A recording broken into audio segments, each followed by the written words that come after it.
Obrigado aí a presença, né, do Paradise, né, do Marcos e da Francine. Prazer tê-los aqui. E a ideia dessa mesa redonda é ser bem informal, né? Eu passei a gente discutiu um pouquinho no grupo, né, alguns pontos que a gente poderia estar discutindo, né? A gente tem falado muito em edge, em aplicações que exigem certa infraestrutura da rede, a gente fala muito em baixa latência, a gente fala em aplicações que exigem não só baixa latência, mas também, às vezes, alto throughput, e a gente discute um monte de coisas, né? E o que a gente acho que poderia discutir um pouco nesse painel dado esse contexto, né, de 5G, 6G, Edge, aplicações que exigem da infraestrutura, eu acho que a gente poderia começar, né, onde cada um pode apresentar algum ponto de vista, né, representando a RNP, o Instituto Eldorado e o CPQD, né, sobre esses aspectos, né, o que vocês têm feito, como é que vocês estão visualizando esses desafios, né, sobre redes avançadas, aplicações, borda, aceleração. Então, a gente pode começar sem muita ordem de lá para cá, com o Marcos, e depois viemos para... Pode ser assim? Beleza. Fica à vontade, Alô. Marcos. Então tá. Obrigado, Fábio. Obrigado, Christian, pela oportunidade. Então, foi um desafio aí divertido, conseguir fazer uma coletânea de algumas ações, e acho que com esse enfoque do Fábio, vou tentar passar pelos slides, mas sem me aprofundar, para justamente criar alguns gatilhos de conversas, né? E a gente pode ir entrando em detalhes, né, em outros momentos ou durante a parte de perguntas, tá? Então, a proposta é iniciativas, que a RNP participa, que tem desafios, perspectivas, né, focadas em P&D, em redes de computação. Tá? Acho que, então, só para escopo, né, o projeto Open RAN Brasil, né, com o CPQD, RNP e vários parceiros nacionais, é um contexto grande que está atuando, que tem várias chamadas, vão ter chamadas agora em junho, né, para aplicações e uso de 5G, e também para a criação de sites aí em 4 regiões do Brasil, né? Sudeste, Centro-Oeste, Norte e Nordeste, e já temos 2 sites hoje, né? Um na RNP no Rio e outro aqui no CPQD em Campinas, né?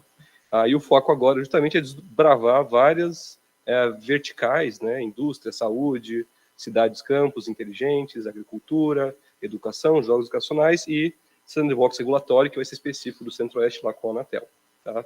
Além de fazer disseminação e conhecimento. Então, acho que esse aqui é um foco bacana, não vou me aprofundar mais que isso, e a gente teve a fase 1, né, que focou em criar os sites iniciais e dominar a tecnologia minimamente, e agora que a gente está expandindo, e a fase 2 foi focada em desenvolvimento de hardware nacional e também criação de... está errado ali embaixo, desculpa, RIC e XApps. Temos também, né, o professor Luciano apresentou já mais cedo de manhã, o projeto Brasil 6G, que ele tem um foco mais de pesquisa básica, né, pegar essa onda desde o começo. No Open RAN a gente entrou, já estava muita coisa madura, especificações e tendências já bem definidas, e que a ideia é pegar essa onda a nova, e já está na fase 3 também, né, mas focando aí em algo que não está nem no mercado ainda, né, então é muito bacana esse movimento. E aí, né, claro, só para trazer o próximo slide, que eu fiz um consolidado de alguns desafios e oportunidades, aqui um pouco, né, das porquê do 6G, né, mas basicamente é que a ideia agora é, além da comunicação, a computação pervasiva em todas as camadas, na antena, na edge, no núcleo, no core da rede, os próprios componentes, né, que antes eram componentes embarcados, agora estão softwareizados e podem estar em diferentes escalas, diferentes locais, na nuvem, na borda, no usuário, em certos casos, tanto CPS quanto dispositivos finais, e também a presença de outras disciplinas, como IA, né, aceleração, criptografia, que também estão ficando pervasivas. Claro, né, pensando que em distribuição você reduz escala, né, e centralização você aumenta escala, e você tem esse dinamismo, essa orquestração complexa, explosão de dispositivos, né? E isso, claro, gera caos. Então, achar o equilíbrio, né, entre padronização, né, flexibilidade e, ao mesmo tempo, né, conseguir definir APIs e ecossistemas muito claros para, né, o sucesso, né, dessas tecnologias. Tá? Aqui, então, só uma coletânea bem breve que eu trouxe aqui, só para levantar algumas bolas, né? O ecossistema hoje que está no mercado é bastante fragmentado, muitos parceiros comerciais, mesmo com a desagregação já existente, ainda você tem um conjunto de stacks de aceleração, que vão para alguns vendors específicos, tanto de hardware, antenas, CUs, DUs, quanto também, né, as stacks de software. Então, a gente está ainda buscando criar soluções competitivas que sejam então, assim, né, compatíveis com a maioria dos equipamentos. Isso leva tempo, né, ainda é um mercado jovem, mas eu acho que todo o trabalho de Open RAN em 5G vai ajudar o 6G a ser algo que vai preencher um espaço já levemente terraplanado. Né? Então, esse movimento está sendo muito importante. As soluções abertas, como eu falei, ainda tem bastante limitações frente às comerciais, isso é normal. Né? A gente tem até as próprias empresas contribuem muito com o aberto quando você já tem um retorno inicial e depois para a adição de OPEX, para parcerias, redação de mercado, isso é uma consequência, mas também tem um papel aqui dos outros atores neutros, né, como a academia, que pode também ajudar bastante a acelerar esse processo. Né.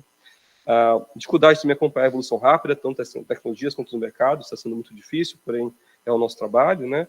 Essa complexidade dessa nova forma de pensar, né, como é que eu lido com GPU numa antena, como é que eu lido com tantos aceleradores, tantos lugares, tantas decisões de cada camada, né? Pode usar diferentes estratégias, escolhas de ecossistema, parcerias. Então, isso é algo que, depois de um sucesso, é fácil olhar para trás e replicar. Mas até alcançar ele é um problema de escolha clássico, né? E oportunidades aqui, claro, né, atuação da academia para amadurecer e especializar esses ecossistemas para os casos de uso de interesse comum. Parcerias é muito importante, né? Regionais, nacionais. A característica brasileira que a gente tem sempre é um diferencial importante até com a parceria do governo. A atuação das startups, pequenos e médios provedores, acho que tem muito assim, presença nacional hoje em startups de tecnologia. Pequenos e médios provedores são do Brasil, né? Os grandes geralmente vão ser internacionais, talvez não vão ter um foco aqui em algo tão inovador, né? Muitas vezes não vê até como a segunda linha tecnológica para poder ainda tirar um dinheiro das arquiteturas antigas. Então, aqui a gente tem um potencial bacana de fazer essas parcerias e conseguir criar requisitos técnicos para desafios novos e até modelos de negócio para, né, conseguir realavancar o ciclo. Tá? Então, bem explorar casos de uso aí com as redes acadêmicas, a gente está já estudando algumas parcerias regionais também, para ter redundância de acesso sem fio nos equipamentos que provêm acesso às universidades. Operador neutro também, tem infraestrutura e presença para fazer operação e usar a operação existente de outros parceiros. E aí, questões tecnológicas, né, que fazem parte desses paradigmas. Já virando agora para uma 8ª, redes metropolitanas abertas, então a RNP ela também implanta redes regionais, como aqui a de Campinas. Está tendo uma explosão muito grande, um projeto nacional, parte do PAC, né, que é o Conecta, de criar aí mais 129 redes em todo o Brasil. Tá? E aí também trazer essa interiorização da conectividade para crescimento das regiões estratégicas do país. Então, para esse desafio, né, construir 130 redes é difícil, operar, né, com longevidade, eficiência é muito mais difícil. Então, o trabalho aqui é tentar repensar o paradigma de operação das redes hoje da RNP, né, para prover serviços fim integrados com as camadas dos pontos de presença, do backbone nacional, né, até com outros parceiros também, e prover esses serviços que eu estou mencionando ali. Também incorporar novas tecnologias, né, a gente tem hoje uma operação bastante ainda com bastante resistências a adotar novas tecnologias, até por serem muito distribuídas, serem muitas. Então, trazer aqui um modelo mais, eu vou dizer assim, orquestrado, né, tanto de gestão de processos, pessoas, né, e conseguir fazer o avanço arquitetural contínuo é muito importante. Então, questões de source of truth, automação, orquestração, e aí podendo fazer uma transição tecnológica muito rápida, mas essa mudança é difícil, né? Acho que até hoje, né, com a academia a gente estuda muito os protocolos disruptivos e conseguir trabalhar em softwares abertos que cuidam de redes tradicionais, que tem um pé no futuro, acho que é um desafio muito bacana, tá? Trabalhar com esse multivendor, como sempre, e isso, claro, é um problema resolvido no mercado hoje, mas as soluções são muito custosas para você trazer para o Brasil, para algo que vai ser pervasivo, às vezes não cabe. Então, indo para uma linha mais de segunda leva, open source, e conseguindo chegar rápido nessas tendências é bem interessante. E algumas oportunidades abaixo, nas soluções abertas, como eu comentei, com paradigmas que estão muito já maduros na academia, mas né, pelo menos de alguns operadores não é tão comum, e claro, né, essa parceria com todos esses atores. Tá? E a gente está começando uma linha de P&D focado nesse desafio, e vamos ter um edital aí até antes do fim do ano. Rede de ciência também é uma 8ª que a gente tem, que é justamente tentar interconectar vários centros de processamento e produção de dados, né, em vários diferentes aspectos, meteorologia, física, astronomia. E a ideia, então, é criar uma rede paralela, ou expandir a rede para ela ter esses requisitos avançados. Tá? Tivemos já 2 chamadas para a seleção de várias instituições que fazem parte, a ideia é criar essa espinha dorsal. Esse aqui é um projeto mais focado na produção, mas isso abre também uma linha de P&D nova, né, justamente para conseguir criar esse domínio tecnológico e avançar. Né? Ele já existe em alguns parceiros internacionais que trabalham com grandes instrumentos mundiais, né? E a gente está agora conseguindo criar uma articulação com o governo para financiar esse ecossistema no Brasil. Então, transferências seguras e alto desempenho, fim a fim, entre múltiplas instituições, né? Tem uma operação conjunta, padronizada, segura. Isso são desafios muito grandes, e claro, tem muitas tecnologias aqui abaixo que estão ocultas, né? E aí a oportunidade de a gente ter colaborações com os parceiros internacionais, aprender com eles, a gente já faz parte de alguns consórcios, claro, e também trabalhar com a questão do HPC distribuído, né, como otimizar esses workloads, muitas vezes para real time, né, que é um desafio aí bem recente, otimização das redes WAN com serviços avançados, orquestração, reações aí em real time a vários eventos, otimizações dos nós que transferem dados, né, em vários aspectos de arquitetura, e o uso dessa explosão de novos dispositivos especializados que hoje podem fazer o flow de quase tudo, né? Mas aí o quase tudo é alguma coisa que você tem que escolher, né? Não é tudo ao mesmo tempo. Então, essas otimizações para casos de uso específicos é uma tendência muito interessante. E por último, então, tem uma grande iniciativa também que está ainda nascendo, né? Que é a da RNP atuar aí como um centro hospedeiro, né? E de apoio à operação de centros de processamento, né? Muito focado em IA, nacionais, né? Então, nesse sentido, ofertar recursos, né, um plano do governo para pesquisa em IA, pesquisa com uso de IA e formação de recursos humanos, né? Policiamento seguro e com uma governança bastante eficiente, né? E nesse sentido, só mostrando, a gente tem vários hoje centros, né? O NCC sendo o maior do Brasil, vários Senapads distribuídos no Brasil, e a ideia é criar um 3º tier para pequeno porte, tá? Para finalizar, então, os desafios, acesso facilitado, é muito burocrático chegar nesses parceiros, então criar uma camada unificada, com single sign-on, né? E também poder trabalhar com múltiplos workloads pequenos. Isso é um desafio bem bacana e tem, claro, muitas parcerias aqui para fazer. Obrigado. Obrigado, Marcos. Bom, vocês podem anotando suas perguntinhas aí. Eu já estou anotando as minhas. Acho que já podemos passar, então, para a Francine. Boa tarde, pessoal. Obrigada, professor Christian, professor Fábio, pela oportunidade de estar aqui. Eu sou Francine, trabalho aqui no Instituto Eldorado, exatamente a 1 quilômetro de distância, né? Esse é o nosso prédio aqui de Campinas, eu acho que, não sei se todos conhecem, né? Somos um instituto de pesquisa e inovação, né? Temos 4 unidades aqui no Brasil, em Campinas, Manaus, Porto Alegre e Brasília. E o que a gente... Antes de eu mostrar o que a gente está fazendo, né? Só para explicar um pouquinho do contexto diferente... Opa, peraí, não passa aqui. Diferentemente um pouquinho, né, juntando tudo que a gente tem aqui, como um instituto de pesquisa e inovação, a gente está bem nesse que a gente chama de Vale da Morte aqui, né, que é um momento de grande oportunidade para a gente como instituto. A gente consegue nesse Vale da Morte aqui, a gente não compete nem com indústrias, nem com universidades, então a gente une as coisas, né? E aí a gente consegue estar muito próximo da universidade, por isso a gente já tem vários trabalhos em conjuntos aqui, né, com várias universidades, e a gente também consegue fazer desse ecossistema com as universidades algo que possa ser útil para a indústria, né? Então, esse é o grande alicerce do Instituto de Pesquisas, e o Eldorado trabalha fortemente nisso. Eu trabalho especificamente na área de conectividade, então, dentro de uma grande área de desenvolvimento de software, nós temos a nossa área de conectividade, né? E aqui, o que ficou pequenininho aqui, mas eu vou falar, vocês vão entender. Acho que não vai dar para ler direito, mas tudo bem. Essa foi uma área criada para que justamente a gente pudesse trabalhar o que de mais tem acontecido de quente no mercado, pensando em conectividade. E isso envolve não somente as redes 5G, 6G, que já são também o nosso alicerce, né, da nossa área, mas também tudo que vem pela frente, né? Então, dentro dessa nossa área, nós criamos um laboratório, né, que é o nosso laboratório de conectividade, inclusive é aberto para quem quiser ir lá visitar, totalmente agnóstico, e isso permite com que a gente tenha um ambiente ali de experimentação muito bacana. E a gente tem alguns casos de uso lá dentro, com projetos internos mesmo da Eldorado, que fazem com que a gente possa testar várias coisas e validar vários casos de uso. E Edge Computing é algo que a gente testa bastante, né? A gente tem lá dentro um programa de oficinas, né, que são projetos internos financiados pelo próprio Eldorado, em que a gente tem uma oficina específica de Edge Computing, né? Então a gente consegue testar dentro do nosso laboratório, com a rede 5G, 4G e 5G que a gente tem lá dentro, como que os protótipos deles estão funcionando, como é que a gente consegue, né, fazer essa computação de borda lá dentro com as nossas próprias POCs, né? E lá dentro tem vários outros casos de uso que envolvem tudo que é voltado para a conectividade. E projetos de pesquisa e inovação, né?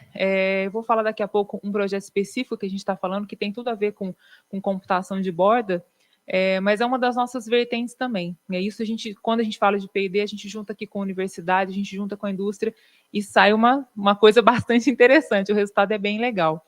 E também inovação, né? Eu acho que, como o Marcos falou, dessa questão do ecossistema, né? Eu acho que para a gente conseguir alavancar, né, criar ambientes que possam ser de experimentação, com resultados positivos, esses ecossistemas são bastante importantes aqui, né, quando a gente está falando desse tipo de tema. Agora, falando especificamente como é que a gente tem olhado para essa questão, né, de computação de borda, de aceleração na borda, nós temos um projeto aqui, e aí já vai para uma aplicação direta, né? É um projeto de pesquisa e desenvolvimento aplicado à conectividade veicular, né? A gente tem algumas frentes dentro desse projeto, e a ideia principal desse projeto é a gente criar, chamada de rota conectada. Então, a gente vai criar uma rua aqui da própria Unicamp aqui, vai ser uma test bed em tempo real, né? Em que a gente vai poder colocar ali condições para que os nossos clientes e parceiros possam testar as aplicações deles, especificamente em conectividade veicular. E aí, nesse ponto, a gente levanta uma questão, né? Quando a gente pensa em conectividade veicular ou mobilidade urbana, a gente pode expandir um pouco para esse tema também, quantos dados a gente está processando ali, né? Como é que a gente pode processar e como é que a gente pode gerenciar tudo isso? Então, esse é um projeto que é com uma aplicação, a ideia principal dele é oferecer esse ambiente, né, para que nossos clientes e parceiros possam colocar aplicações ali de conectividade veicular, mas também levanta essa questão para a computação de borda. Como é que a gente pode trabalhar todos esses dados ali na borda para que a gente consiga ter o resultado que a gente espera? Então, é uma especificamente dentro da nossa área, é algo que a gente está trabalhando, olhando já para essa questão de compartilhamento, né, e tratamento desses dados. Uma outra iniciativa também do Eldorado, que a gente tem olhado para frente, né, assim, nessa questão de compartilhamento de dados, é uma parceria que aconteceu no ano passado entre a BINC, Eldorado, e a IDSA, né, que é a International Data Spaces Association. Né, uma dor aqui, que é um dado interessante, né, que as empresas elas compartilham apenas 2% dos seus dados, mesmo com parceiros, por falta de confiança, né, e por falta de tecnologia que possa permitir esse compartilhamento de dados. Então, essa parceria traz para o Brasil esse conceito de data spaces, né, que na Europa já é muito forte, mas traz esse conceito para a gente aumentar esse compartilhamento de dados, para que a gente possa tornar isso um pouco mais, né, flexível, mais otimizado. Então, essa é uma parceria também que nós temos do Eldorado, a BINC e DSA. E tem também um outro case que eu não tenho slide aqui, mas para contextualizar com vocês, um projeto que a gente tem rodado já com IA na ponta, né? A gente tem uma POC dentro do Eldorado, que é um caso bastante simples, mas a aplicação é bem interessante, né? A gente colocou isso também em um projeto interno do Eldorado. A gente colocou uma IA, né, um ventilador mesmo. Se você se aproximar do ventilador, a própria IA faz a decisão ali de tomar alguma alertar de que alguma coisa está acontecendo. Então, tá tirando foto.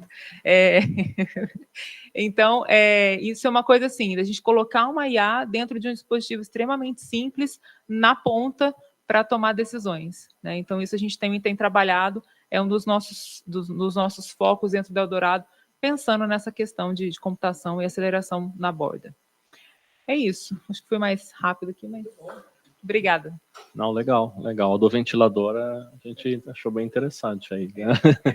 É simples, mas às vezes as coisas simples são as que mais demonstram a tecnologia e a aplicação da ideia. Exatamente. Às vezes a gente tem mania de inventar um Robocop e não precisa. Uma ideia, linkando com a ideia de ontem, alunos remotos com ventilador, eles poderiam ser os primeiros em testar, né? Sim. Os presenciais, não. Sim. Os remotos... Os remotos podem presenciar. Porque ele vai falhar e vai contar isso, aí eles testam. É isso aí. Uma atividade insalubre. Então tá. Obrigado, Francine. Então, vamos lá para o Paradise, por favor. À vontade. Microfone. Boa tarde a todos. Primeiramente, eu pedi desculpas antecipadamente, não é o correto, mas preparei alguns slides sem vergonha mesmo, tá?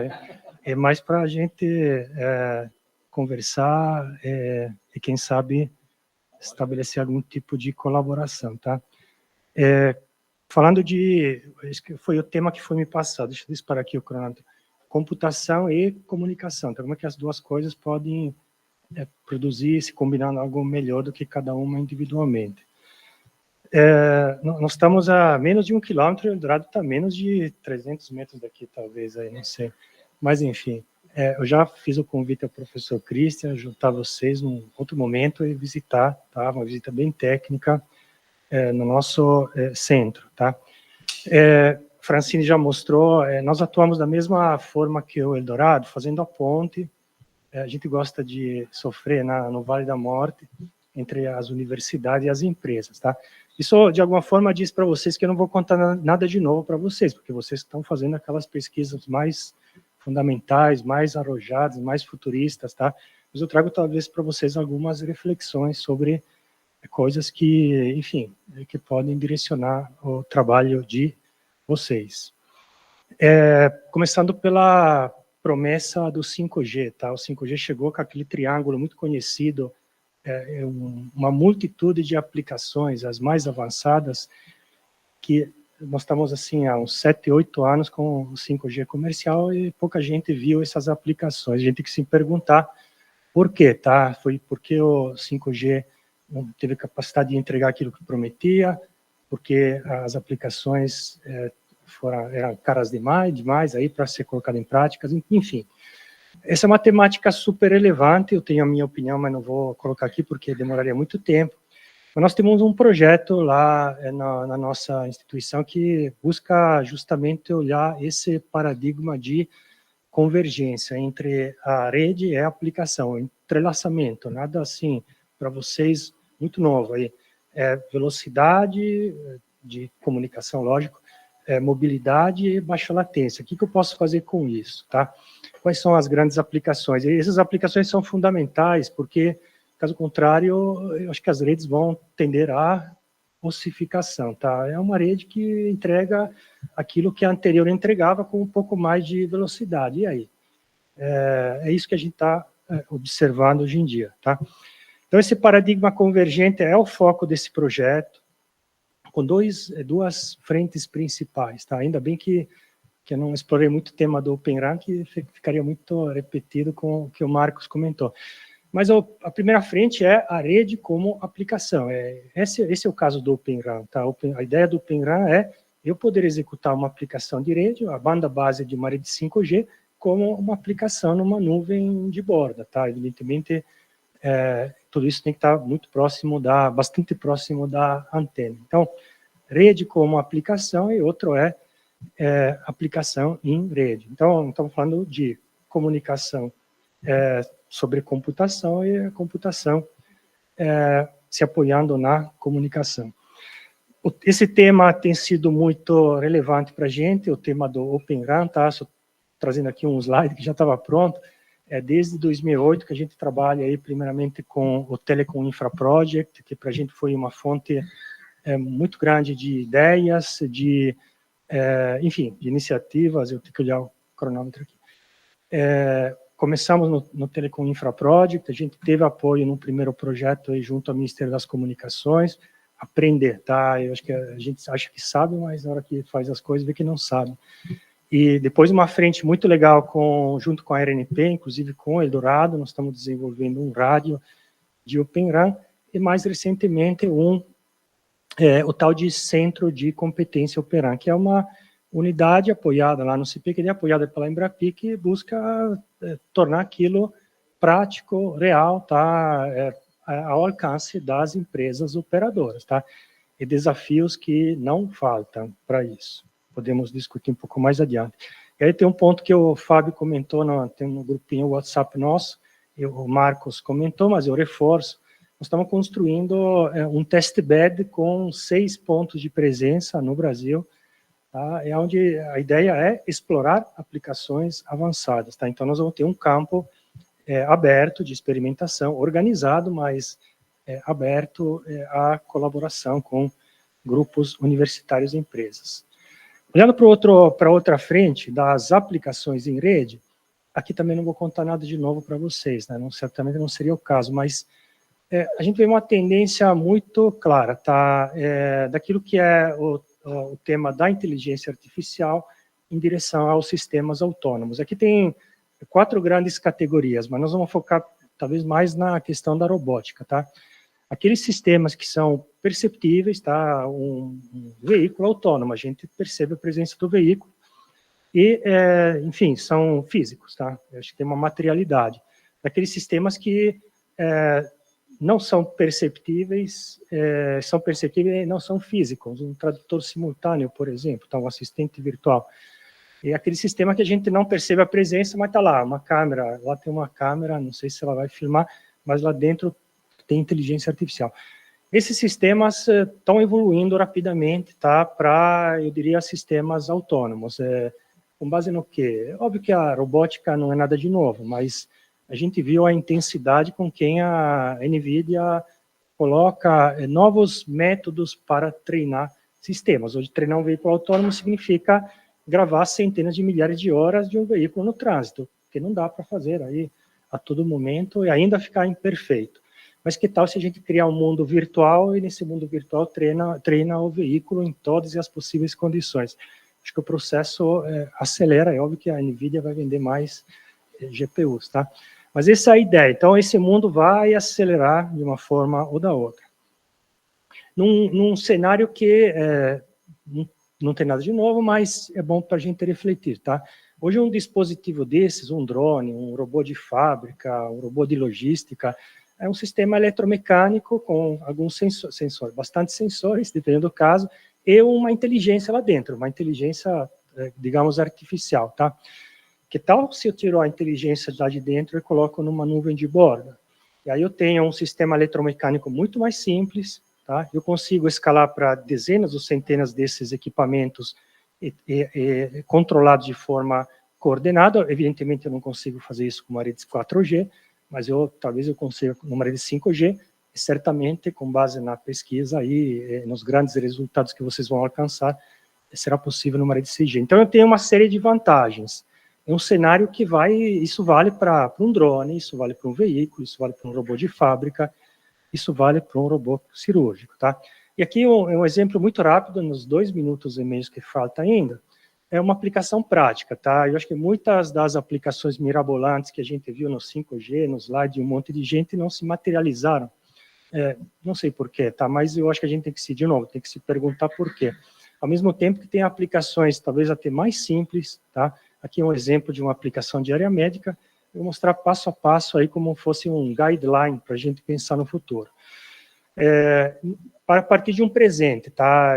Brasil, eu acho que dezenas, centenas, talvez milhares de municípios não tenha um médico para fazer uma ultrassonografia, tá? E porque não tem um equipamento, que às vezes é caro, mas o médico especializado é muito mais caro. A ultrassonografia funciona dessa forma, tá? Um sensor, um médico e um paciente, o médico olhando a imagem e, enfim, fica tudo registrado. Obviamente eu posso precisar de uma rede para gravar aí o exame numa nuvem e analisar futuramente, quem sabe, usando uma inteligência artificial. Mas eu posso dar um passo adiante, tá? Agora, o médico está especializado, está numa grande cidade, num grande hospital, e o paciente está sendo atendido por um residente, coisa que, obviamente, a Anvisa, a ANS, não sei quem que é, não permite, tá? Mas, enfim, o médico orientando o residente a, enfim, posicionar e pressionar o sensor no paciente. Então, eu já crio acessibilidade para um serviço que muita gente no país não tem, ou tem com muitíssima dificuldade. Podemos dar um passo adiante, tá? E no lugar do residente, a gente, não que eu queira eliminar os residentes, tá? Meus filhos são, mas eu posso colocar um robô muito mais simples, comandado pelo médico, remotamente por um joystick, tá? Eu não preciso nem de microsegundos de latência, eu consigo fazer. Esse é um projeto que a gente está executando em parceria, não ainda nos estágios mais avançados, mas em parceria com o Inova HC e a Beneficência Portuguesa. Então, eu tenho um médico de um lado, um robô não tão sofisticado do outro, movimentando o sensor. Mas eu posso fazer algo mais, tá? Eu posso agora, esse robô que era comandado pelo joystick, agora é comandado, por que não, por uma inteligência artificial, que tem que estar próxima do robô, talvez nem tão próxima, já que a latência de 200 milissegundos é suficiente. Eu já tenho um sistema muito mais avançado. Obviamente, tudo isso tem que ser validado no campo, aí, porque nós estamos falando de questões médicas, tá? E, quem sabe, também, eventualmente, se há necessidade, levar a inteligência artificial para dentro do robô. Então, assim, é um tipo de aplicação, tá? É só para exemplificar, no qual ainda há muita coisa que tem que ser pesquisada, há muita colaboração aí que a gente precisa, talvez, explorar de forma conjunta, tá? Onde a gente vai para temáticas que são diferentes, tá? Nosso ponto de força PQD é conectividade, mas nós precisamos ter gente que conheça bem de robótica, a gente não tem, e ter parceiro também da área médica, porque senão as coisas não fecham aí, não fecham, não se completam. Já passei do meu tempo, mas é isso, tá? Aí vamos para as perguntas. Obrigado, Paradise. Muito bom. Enquanto vocês estavam falando, eu lembrei de um painel que eu moderei em 2019 na FutureCon. E eu fui resgatar, procurar meus e-mails aqui, para lembrar o título desse painel. Nesse painel estavam um concorrente, uma pessoa da Nokia, né? Intel, IBM, e não lembro, tinha alguém de alguma operadora, não vou lembrar direito. Sabe qual que era o título do painel? Vou ler aqui, ó. A espera pela rede 5G. Oportunidades de monetização para a Edge Computing. Esse ano foi antes da pandemia, né? E esse painel a gente discutiu algumas coisas. Killer application para o 5G. E assim, por incrível que pareça, até o pessoal do painel chegou num consenso. Eles falaram de uma aplicação que eles achavam que seria a primeira a ser usada, aplicada, colocada em prática. Qual é? Speed test. essa foi fácil. Eu visitei a China Mobile.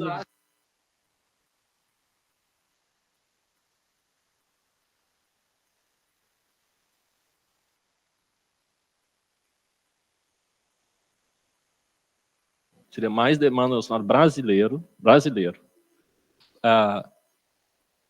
para ser explorado em cima, pelo 5G. Vamos lá. Marcos. Chutem. O que vocês acham? Eu dei a minha resposta. Speed test. Não? Online training. Eles achavam que o ensino remoto seria imersivo com VR/AR. Foi essa. Online training. Pegou? Não. Mesmo depois da pandemia. Não.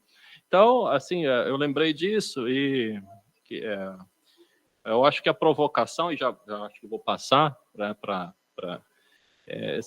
qual é a aplicação. Porque o 5G ainda não, a gente basicamente usa ele para WhatsApp. Mas talvez não tenha uma aplicação, né? Então, eu acho que eu poderia fazer a minha primeira pergunta é 2019 para 2025. Vou fazer a pergunta que foi feita naquele painel. Qual vai ser a aplicação?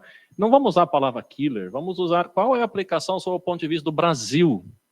Brasil, que vocês acham que tem um chamamento imediato? Telesaúde? Agro? Por favor. Eu não vou responder a pergunta, tá? Mas eu vou trazer uma reflexão que eu venho da pergunta. Eu acho que quando você me pergunta para application, eu não tenho nem ideia, mas eu consigo tentar observar qual é o impacto da transição do 5G. E aí o que eu vejo é nuvem em todo lugar. Eu acho que, então, talvez o pós-5G é a questão de você ter provedores de nuvem regionais, né? Pequeno porte, médio porte, que antes era uma coisa muito centralizada. E esse novo normal vai ser algo que, claro, ele vai no mesmo sentido que a gente está imaginando hoje, mas aí já com maturidade e com modelo econômico que já existe hoje. E só muda a localidade. Então, acho que essa transição de algo que está na pesquisa, que está no imaginário para o físico, acho que vai acontecer bastante certo. Em conectividade, eu tenho menos experiência para poder ver isso, mas aí é muito sobre conectividade, sobre aumentar a capacidade em locais que hoje são muito ermos. Acho que esse para o Brasil, é algo muito importante, pode trazer casos de usos, vou dizer assim, que para mim, por exemplo, não são óbvios. Você quer dizer aumentar a conectividade? Aumentar, exato. Levar com capacidade e qualidade. Capilaridade. Nunca, não só, mas com capacidade de transferências de dados significativas que hoje são transferências muito limitadas em várias regiões do país. É difícil essa pergunta. Eu acho que assim, na minha opinião, o que a gente tem visto muito por exemplo, o agro, não sei se tem alguém que trabalha com agronegócio, mas assim, o agro não, 5G não. Porque a demanda que a gente vê no agro, o 4G ainda atende muito bem. Então, a gente não vê, a não ser questão de drones, mas ainda é algo assim que Brasil ainda a gente não vê aplicação, fala, caramba, o agro vai se beneficiar do 5G. Então, o agro já está fora. Eu acho que a grande questão é a gente fica assim, indústria, saúde, faz bastante sentido. Mas aí a gente vai perguntar atrás ainda. Como é que, antes da gente mostrar a aplicação para os clientes que podem solucionar o problema dele, eles têm que entender que aquilo é um problema. E a gente, às vezes, não consegue fazer isso. Então, assim, a gente recebe inúmeros clientes, visitantes aqui no Eldorado, e ali dentro do nosso laboratório, é um negócio extremamente simples. A gente tem um case que é um braço robótico, controlado via 5G. E aí você pode brincar com aquele braço robótico. E quando aí a gente insere ali uma latência do 4G, o braço começa a travar, e a pessoa fala, que é isso? Se você quiser uma solução em tempo real dentro, por exemplo, do seu chão, da sua planta, da sua fábrica, você precisa ter um 5G. A pessoa fala, Então, e nós não estamos falando assim de pessoas que não são da área de tecnologia. A gente recebe ali clientes da área de tecnologia.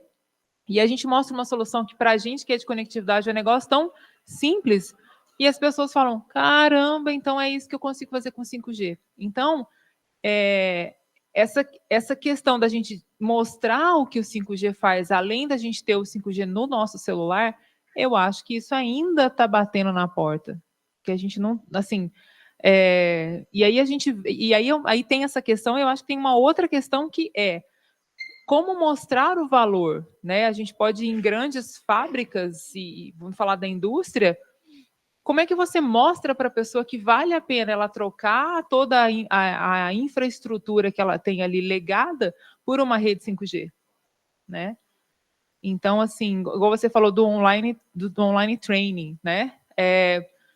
Posso falar aqui, né, do caso da Petrobras, né? A gente visitou lá e fez uma visita a um setor deles, e eles têm um grande problema eles fazem simulações de treinamentos, por exemplo, com vazamento de gás. Só que a pessoa sabe que é um treinamento, então ela não se preocupa. Eu vou sair por essa porta aqui. Aí, na hora que realmente tem um vazamento de gás, a pessoa não sabe para onde ela tem que sair.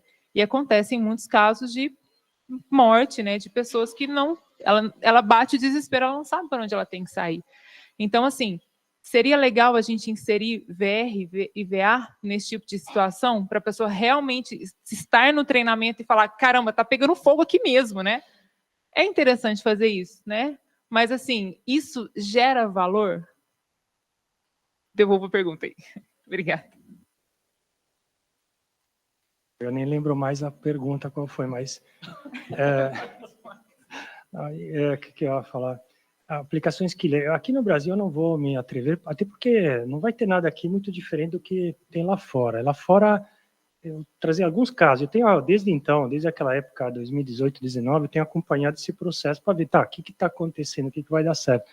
E tem alguns analistas que são mais sérios aí, colocam as coisas como realmente são, tá? É diferente de certas consultorias que é tudo bonito, é tudo maravilha. E um caso muito interessante, uma killer application surgiu, pelo menos para uma empresa muito específica, Airbus, durante a pandemia, tá? Que foi a inspeção dos aviões com os clientes, onde os clientes não podiam ir na empresa, na Airbus, tudo aquilo era feito via 5G com baixa latência para, enfim, aquilo foi uma coisa tão simples quanto efetiva para mostrar que a tecnologia tinha capacidade de entregar, tá? E também não faz muito tempo, eu já desisti de acompanhar esses relatórios porque está demorando muito a coisa, mas adivinhe, qual que foi a aplicação qual que é a aplicação killer hoje na indústria, tá? É a comunicação entre pessoas, tá? No chão de fábrica você tem uma tecnologia móvel que tem capacidade de conectar as pessoas aí para se comunicarem de forma simples, tá? Isso não é invenção minha. Acho que tem bastante gente que na indústria está partindo por isso, tá?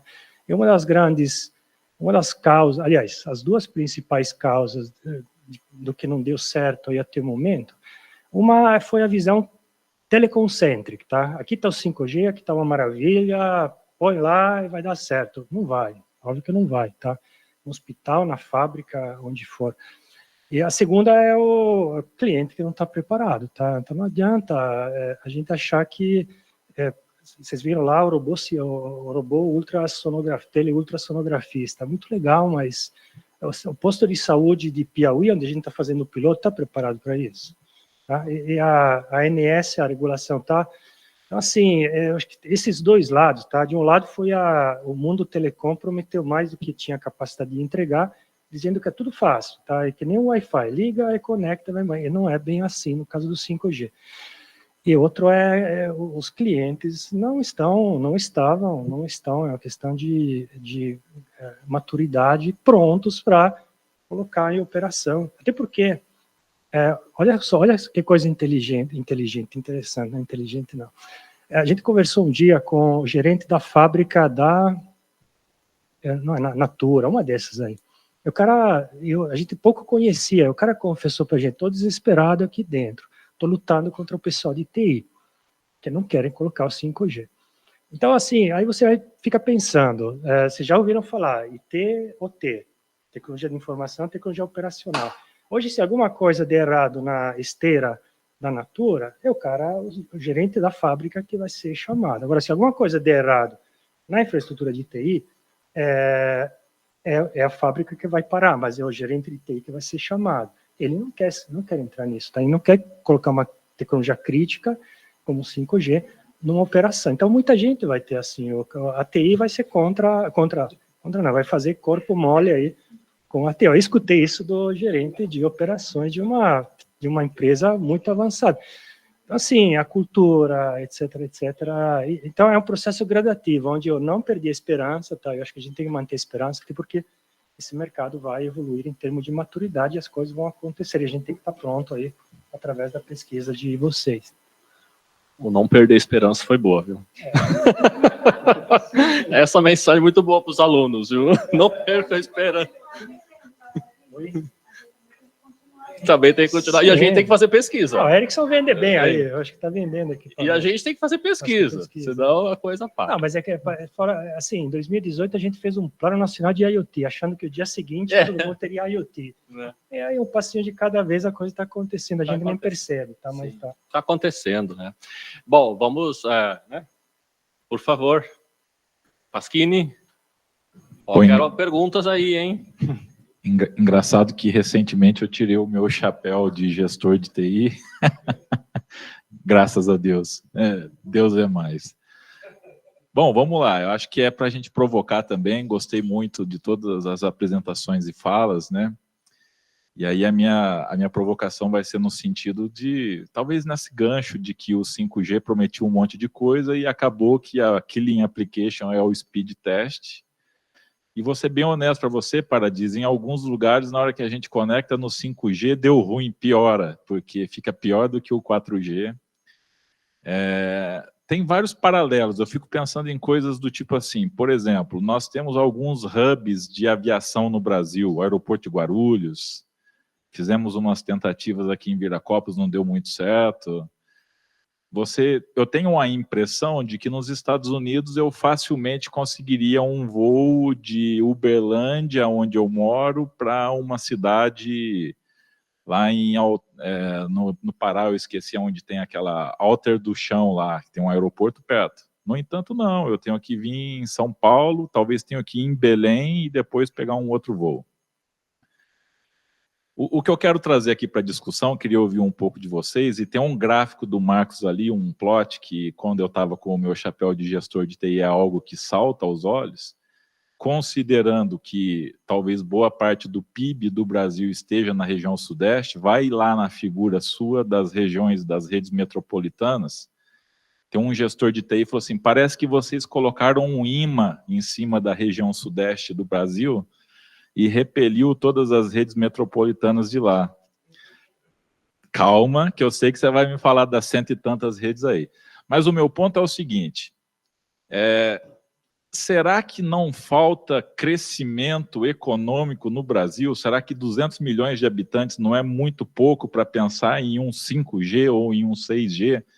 Como é que vocês veem isso? Não tem demanda, porque é WhatsApp, TikTok, e eu não preciso de baixa latência, eu não preciso de nada disso. Só queria ouvir um pouco a opinião de vocês em relação a isso. Não nos falta desenvolvimento tecnológico, crescimento de economia para que a gente efetivamente tenha a chance de ter algo mais elaborado? Começo na provocação aqui. Vou projetar aqui. Ó. Não, então, eu fiz questão de botar 2 mapas por causa desse problema que eu notei hoje. Vamos botar aqui, ó. Então, off-talk primeiro, minha réplica. Tá aí, ó. Então, o mapa da direita, vocês veem, não tem, né, ponto verde. No da esquerda, tem alguns, tá? E esse é um pouco do trabalho. O Connect está sendo para interiorização das redes. Então, o foco é pegar áreas menos densas e interiorizadas. E eu até cruzei isso, o nosso mapa não está botando as redes já implantadas. Só tem as novas. Então, fica esse buraco. Tá, mas esse que é o motivo, mas é porque, de fato, as expansões são para regiões críticas, aí tem vários critérios, mas que não estavam atendidos hoje por redes. Mas eu posso só fazer um complemento aqui, porque, na verdade, esse foi um assunto bastante discutido, chegou em algum momento dentro das discussões, a justificativa era o seguinte, qual é o deputado aí da região de Uberlândia que vai conseguir o recurso financeiro para a rede metropolitana? Então, esse mapa, ele demonstra que aquelas bolinhas verdes, elas são baseadas em política em Brasília, dentro do Congresso Nacional. Entendi. É um mapa de influência. Muito boa essa colocação. Muito boa a colocação. Então tá, voltando agora para a próxima pergunta. Acho que tem vários paralelos para se fazer, né? E acho que não consigo confrontar de uma forma só, aceitar, né? Que, com certeza, pensando em ondas, né? A complexidade e o ritmo de evolução tecnológica e econômica do Brasil, ele é quase que se anula. Tá? Se eu passo paralelo com a realidade da RNP, a gente nunca acaba uma implantação e já está 2 à frente em algum lugar. Então, o nosso vasto território, a nossa diferença cultural, as nossas limitações de infraestruturas básicas, elas são um desafio que desaceleram quase qualquer potencial simples que pareça, né? Claro, isso também é parte do combustível que a gente tem, parte da nossa característica, a gente é muito reconhecido internacionalmente pelos nossos pontos positivos, mas a gente tem muitos atrasos, a gente tem muitas forças. Então, com certeza, um nivelamento de desenvolvimento econômico vai ajudar encurtar em anos qualquer evolução que a gente tem.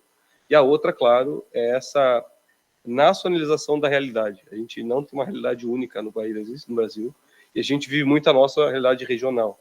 E quando a gente colabora, né, norte, nordeste, parece que está falando línguas diferentes. Então a gente está vivendo esse problema e a gente está tentando vencer ele. Acho que isso faz toda a diferença. Iniciativas de conectividade, elas são tão simbólicas quanto comunicação, relacionamento. E acho que isso são iniciativas que estão sendo, né, desenvolvidas pela indústria, pela academia e pelo governo. Mas acho que está bem segura aí para falar o que você falou e passar. Bom. Eu não sei se eu capturei as intenções da sua pergunta, mas eu vou tentar responder pelo que entendi. Existe sim um entrelaçamento entre o desenvolvimento tecnológico e o desenvolvimento econômico. Agora, o que vem antes, se é o desenvolvimento tecnológico que promove o desenvolvimento econômico ou vice-versa, certamente existe a dúvida, talvez não haja uma relação causal entre um ou outro, mas seja um processo de realimentação. Agora, no específico do 5G, eu chamo a atenção para alguns pontos aí. A gente pode se queixar com as operadoras que, enfim, o serviço não está uma maravilha. Mas nos Estados Unidos, na Europa, no Japão, a receita média por usuário é 25, 30 dólares, euro, que seja. Aqui são 25, 30 reais. Então, como é que você sustenta o modelo econômico de implantação em larga escala quando os equipamentos você compra em dólar, tá? E há um descompasso dessa magnitude. E, não menos importante, o fato que dos 30, 40 milhões de brasileiros que não usam internet, alguns não usam porque não tem dinheiro para comprar o dispositivo, outros porque não tem dinheiro para comprar o serviço, outros porque não encontra nada interessante na internet que fale a língua daquela pessoa, outros porque é a história lá da, como se fala, da digital literacy, não lembro como é que é agora. Então, assim, o buraco está mais embaixo aí. Eu acho que tem que ser trabalhado de forma organizada. Não adianta achar que as coisas acontecem. Então, assim, precisa fazer crescer o país aí, mas crescer não somente economicamente, mas em todos os sentidos, tá? Essa é a minha opinião. Eu concordo com o Paradiso. Eu vou dar um exemplo assim. Nós temos uma unidade do Eldorado em Manaus, né? E quando a gente vai conversar assim com o pessoal de Manaus para tentar alavancar alguma coisa na região norte, a gente percebe como as demandas lá são completamente diferentes das nossas. Então, assim, até nisso a gente precisa... E aí a gente começa a conversar com eles, uma ideia de fazer um projeto assim. Não, mas na aldeia do X lá, eles não têm... Você não consegue nem chegar lá. Então, a gente começa a discutir assim, coisas aqui, a gente discute aqui de forma tão fácil, né, entre o ecossistema aqui sudeste, quando a gente discute com as pessoas, né, a gente já vê que ali na discussão de nascer, dentro da mesma empresa, a gente já vê que é uma realidade completamente diferente.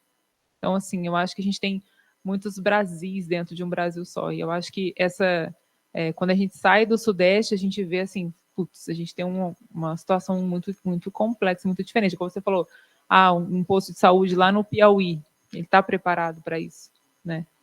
Então, essa realidade a gente tem que, assim, a gente tem que levar o que a gente vê aqui de tão fácil, assim, que é para a gente se a gente conseguir levar isso para outras regiões, né? Acho que o primeiro passo é esse, assim, para poder gerar a necessidade deles terem o 5G. Né? Uhum. Legal. Acho que temos tempo para mais uma pergunta. Por favor. Uma pergunta. Ninguém mais tem perguntas? Eu tenho. Eu tenho que fazer essa. Eu tenho que fazer. E o Open Run? Vamos encerrar, então? Vamos encerrar. O que vocês acham? A gente tem vários projetos. Que bom que temos vários projetos em Open Run. Que bom, né? Temos pesquisa. Eu tenho uma resposta aí. Por favor. A resposta que eu já dei aí, no caso lá do 5G na indústria.